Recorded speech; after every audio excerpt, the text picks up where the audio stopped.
to me, Captain Blueberry Buckaroo, aka Lancer737, aka Black Knight Leader, BK 77 and there's so many other names. And today is Halloween or Nightmare Night, depending on who you are. And so I've decided to read some really creepy stories. These are going to be some older ones, so a lot of people probably will not be familiar with them, thankfully and hopefully, because I want to surprise everyone. I probably will read some of the MLP tales, the haunted series. It's similar to Goosebumps later in the next month. In fact, there's a lot of Halloween things that are going to be crossing over in November because I feel like November is second Halloween. It's not as good, but I still want to do a whole bunch of creepy things on it and play some, games with full horror and stuff, zombies and stuff. I've just been so busy that a lot of that stuff that I normally do, I haven't been able to do anyway. But I'm going to be reading some stories, some classic horror stories, things that I had heard when I was extremely little. This first one, known as the Pact, that one is very special to me for many reasons. One, the cover art for it has a purple reptilian monster creature on it, and I love reptiles, especially reptile from Mortal Kombat. So that resonates with me, and then he's also purple. But the creepiest thing about this story is when I was in Boy Scouts, this was a story I read for all the scouts when it was time for, ghost stories or funny stories. I actually did more funny stories than ghost stories. This is one of the few I actually did. This story actually creeped out a bunch of the scouts because a bunch of them went to bed after I'd finished telling it, and I was sitting there just staring at the campfire with another Boy Scout. It's not clear 100% what's going on. I might have been talking to him, or I was just daydreaming and just relaxing by the fire really late at night. And all of a sudden, some of the scouts were screaming, and we went over to them, and they thought I had been messing around and that I was trying to force myself through the tent wall to scare them. And it just wasn't possible. And, the other scout that was there was sitting next to me by the campfire, and he vouched for me. I wasn't doing anything to scare anyone. I was literally just sitting there, and it couldn't have been me. They said they swore that this creature that I had just read a story about actually tried to get them through the tent. Very interesting night. Someone said that it must have been another scout from a completely different troop than us, because it shouldn't or couldn't have been anyone else. No one ever knew who it was that did it. It had to have been a scout. That, or by chance there's a reptilian humanoid creature running around trying to scare Boy Scouts. You decide which one is preferable to you. I will keep it to myself which one I would pick. But it did suck that people thought I was running around trying to scare people and breaking their tents nearly to do that. That being said, the story that made all the scouts that night go into a frenzy and slight terror is called the Pact, and it begins right now. The old woman rocked back and forth in her chair. Her eyes were not only on the three little girls sitting at her feet, but on the dirt road that led towards the swamp. It devours snakes and gators whole, she was saying with her distinctive Cajun accent. And if you are brave enough to stay and listen, you can hear its victims' bones snapping like dried sticks. She paused. But La Cutie prefers a meal of tasty human flesh. Chair turned and looked towards the tops of the giant cypress trees that soared upwards from the Louisiana bottom land.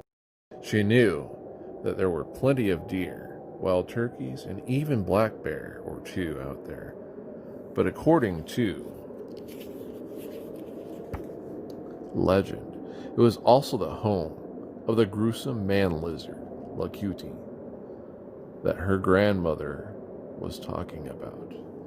"Make the noise, make it again, Gran," she begged. Chair's grandmother pressed her lips and made a strange hissing noise that followed it by clicking her tongue against the back of her teeth. Chair and her friends, Jennifer and Jamie, each tried to imitate this sound, but they couldn't get it right.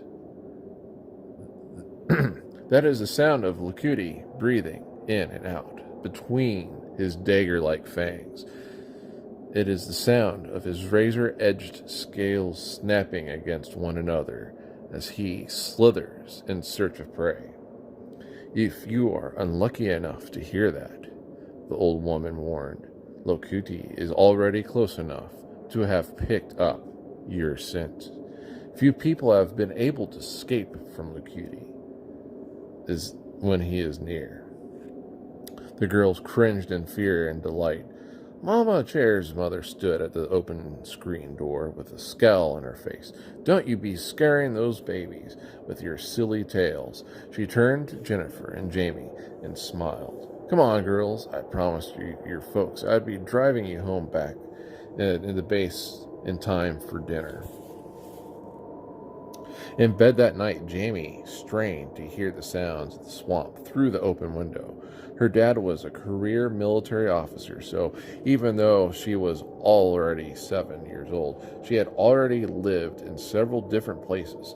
This was her favorite, and Jennifer and Cher were her best friends ever. Jennifer's parents were also in the military, but Cher was a local, not local. She was from a Cajun family that had lived on Bayou since the 18th century.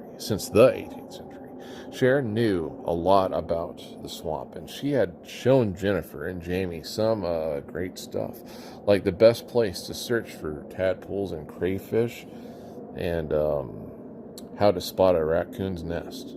The girls called themselves the Three Musketeers. They even had a secret hiding place. So they're a lot like the Cutie Mark Crusaders. I had forgotten that detail. The clearing about a half mile into the swamp, where they would eat. Jamie wished she could stay in Louisiana forever. That was why the news she heard the following Saturday morning that they that they were moving again was so disheartening. "You'll make new friends," her mother soothed, "and you can write to Jennifer and Cher. Besides, I'm sure you'll like California." "I know," Jamie said sadly. "It wasn't her parents' fault that they had to move. There had been many changes on the base recently. Her dad said it was being downsized, and a lot of the people were being transferred." In fact, later that day, Jamie learned that Jennifer, too, would be leaving. Only Cher would be left behind. The three girls sat silently in their secret meeting place, watching dragonflies buzz at the surface of the water. "Do you think we'll ever see each other again?" Jennifer finally asked with a sigh. "Of course we will," Cher said sharply. "If you want something badly enough, you can make it happen, no matter what." She looked from one girl to the other. "But why don't we make sure?" "How can we do that?" Jamie questioned.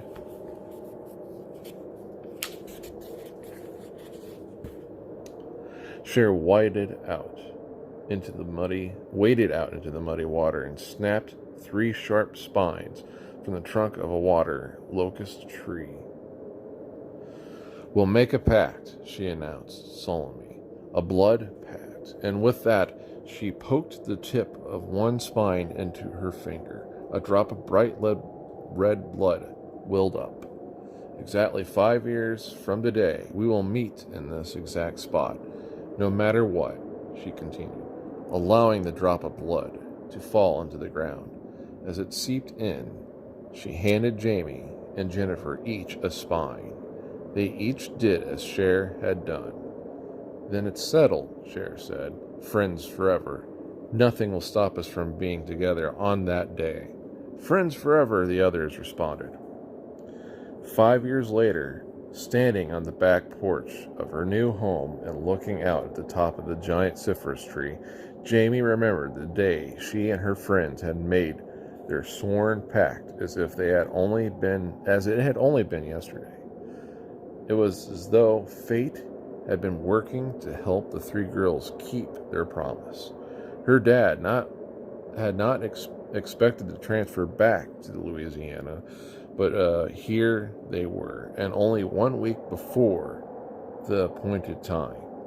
Jamie wondered if Jennifer and Cher would be there too. At first, the girls had kept in touch with each other by writing regularly. After a while, though, the letters had become fewer and farther between. In fact, it had been almost a year since she had heard from either of her friends. Jamie, a familiar voice said softly.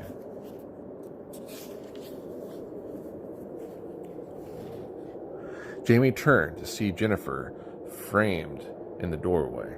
"I can't believe you're finally here," Jennifer cried, running to her friend. The girls laughed and hugged each other. "My mom told me that your family had been transferred too," Jamie said. "How long have you been here? Have you seen Cher?" I've been here about a week," Jennifer answered. "But Cher isn't here. I guess you didn't hear about the accident." "What accident?" "It happened about a year ago. Cher's mom and grandmother were killed in a car accident. She was sent to live with a relative, a cousin, I think, in New York." Well, that would have to be Appleseed, probably. Sorry, I just ruined the mood of this story. Okay. "I'm so sorry," Jamie said mournfully, remembering how kind Cher's family had been to her. "I'll miss them." "Do you think Cher's okay?" Jennifer shrugged. "It's been a long time, but maybe she'll be able to come back to meet us." Suddenly her face brightened. "I have an idea. Miss Wills is still at the post office. We should know how to reach Cher. We could get an address where we could write to her and let her know we're back. We still have a week to go. Maybe she could get here. She said nothing would stop her." "Fantastic," Jamie agreed. "I have to go to the post office with my mom today anyway. I can write the letter and mail it." Finally, the time to fulfill their pact had come. Jamie glanced at her watch, then back to the picnic basket, and she and Jennifer had prepared before making their way to the special location. There was a chill in the air, and a light mist rose from the sun-warmed water. In the distance, a few bullfrogs were practicing their evening chores. Finally, Jamie spoke. "We didn't know if the letter even got there, Jen. I'm sure she would have been here if she could." She rose to her feet and put a hand on Jennifer's shoulder. "We shouldn't stay any longer. It'll be dusk soon. We haven't been out here in ages. I don't think I could find my way back in the dark without Cher." Jennifer smiled. "Yeah, we wouldn't want to be stuck out in the park in the swamp alone anyway. Remember old Locutie?" the girl said, then tried to imitate the funny hissing, clicking noise that Gran had made so convincingly. Jamie noticed the shadows lengthening on the ground as the sun crept closer to the horizon. "You still can't do that very well," she said, laughing as she bent down to pick up the basket. Then a soft sound broke the surrounding hush. It made Jamie stop laughing, and it actually made her shudder. Hiss. Click, click, click. Jamie straightened up and looked at her friend. "Wow, I'm really impressed. That was way better." But Jamie was staring out over the swamp towards a shadowy grove of white oak and bald cypress trees. Lacy strands of Spanish moss hung from the branches and dangled in the water like cobwebs. "That wasn't me," Jennifer said with a tremor in her voice. "Oh, come on," Jamie began, but she stopped when she saw the look on her companion's face. "Let's get back," she murmured.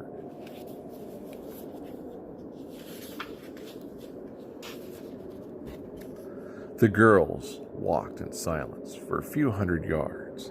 The mist was getting strangely thick and warm, and suddenly they could go no further. A tall stand of vegetation that looked like feathery bamboo blocked the path.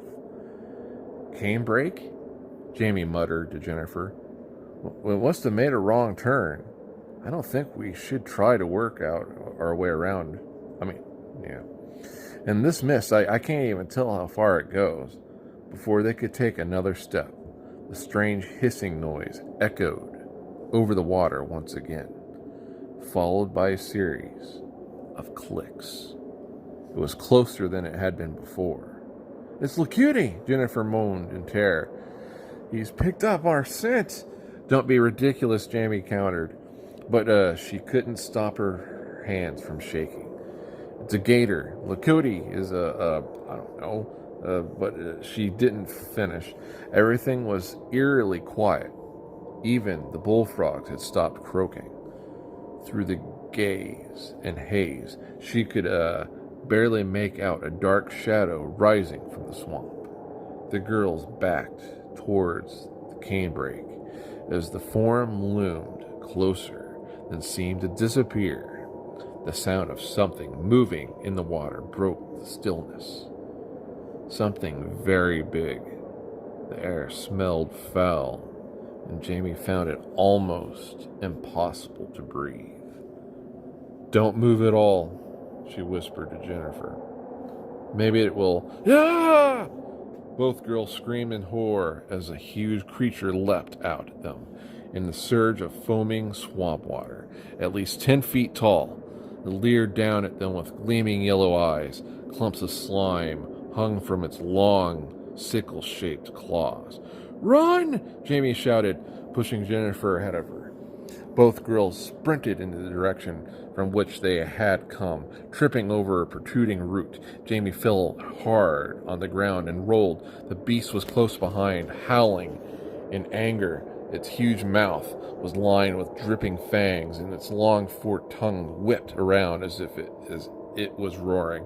It was almost on her. Get up! She heard Jennifer shriek. Then suddenly she felt something tugging at her arm. Scrambling to her feet, Jamie charged after her friend, crashing into the clearing. The girls searched their surroundings from side to side in despair.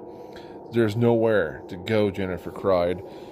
This way, someone yelled. The two girls snapped their attention to the small rise in the clearing, and they saw Cher motioning them on. There's no time, hurry, Cher shouted. In panic, the three girls clambered up the side of the small hill clock and tumbled down the other side. The soggy ground shook beneath their feet as the bloodthirsty monster galloped after them.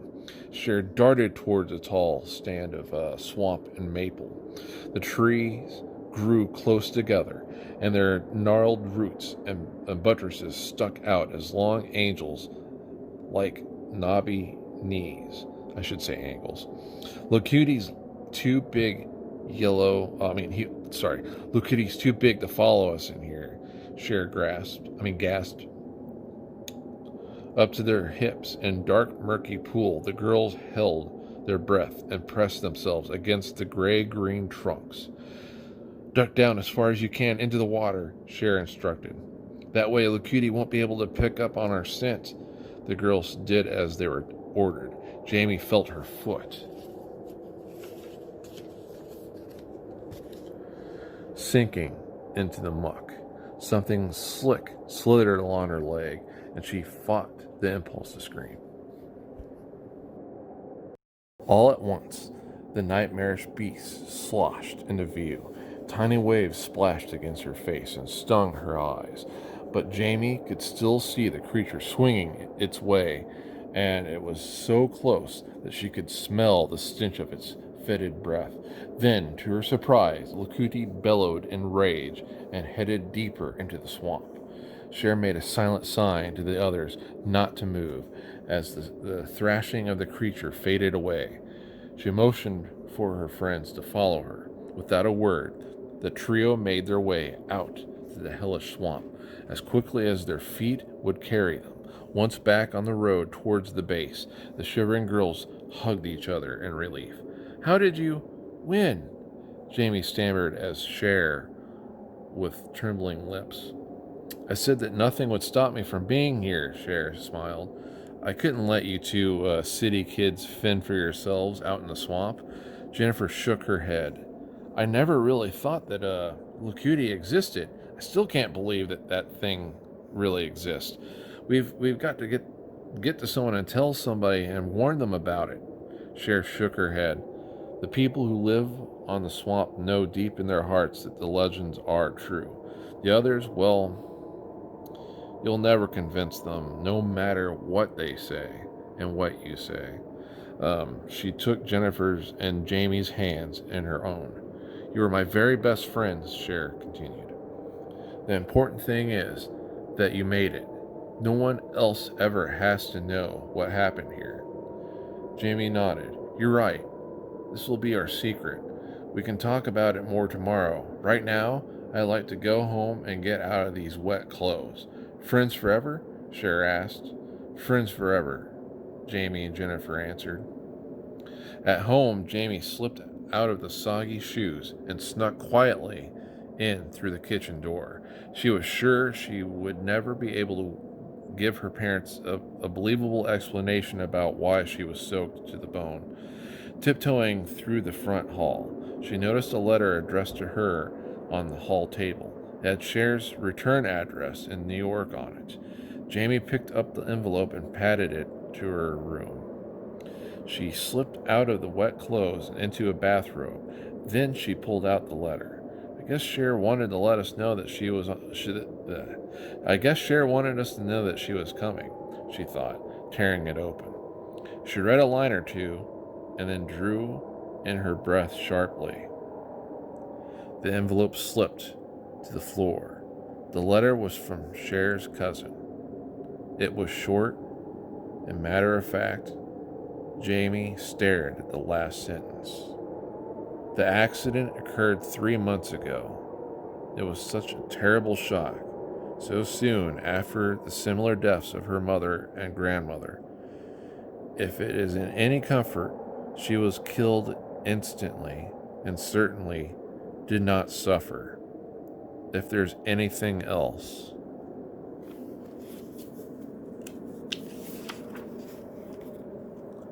The letter continued, but Jamie could no longer read through her tears. Cher had truly meant it when she had said nothing would stop her from being there on their appointed day, not even the grave. Yes, Cher, Jamie sobbed. Friends forever.